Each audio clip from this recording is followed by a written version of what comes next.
So we're just about in St Albans now. We've gone past the St Albans sign and we've gone past the Ancient Britain.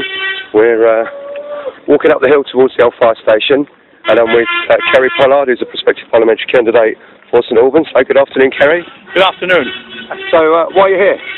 Because this is the national health, it's our national health service. We've got to save it. We're at a tipping point, absolute tipping point. If we don't save it now, we'll be in a territory I do not want to be in. We've got to hand this health service on to succeeding generation in a good shape. It is an abomination that we're making profit for large American corporations out of the health service. Absolutely not. Under no circumstances. We're going to reverse that totally. Medical, clinical, all of that provided by people who work for and with the National Health Service. That's it and all about it. So what's the solution? The solution is a change of government.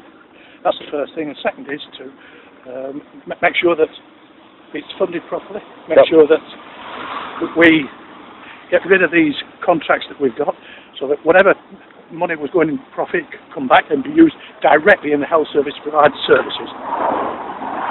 Okay. And what reaction are you getting when you're door knocking with people around St Albans? The health service is a massive issue. Also a big issue, of course, is youth unemployment and opportunity. It's young people today have less opportunities than I did when I was a youngster coming through the system. Less job opportunities, more insecure jobs, low paid jobs, 0 hours contracts, all of that. More debt if you've gone to university? More debt, absolutely. Absolutely. What future do any of us have, actually, if you look at it like that? And I don't want to sound too doom and gloom, but... Well, this is the most important election, I think, we will have for the last 50 years. And we've got to change. We've got to change for the better. We've got to invest in our infrastructure. We've got to build council houses that people can afford to live in. We've got to build railways, schools. St Albans, we're short of hundreds of school places. Build a school that provides jobs, it provides security, and it's a good economic cycle. Yeah. Well, the schools issue locally is a big issue. There's been a lot of people tweeting about the fact they either haven't got a school place or they've going to a school that they really didn't want their kids to go to. And that all really comes back to the Tories at County Hall, really, doesn't it? Lack of planning and lack of foresight. It does come back to that. And that ultimately, and they will say we didn't have the money, that goes back to central government. Absolutely.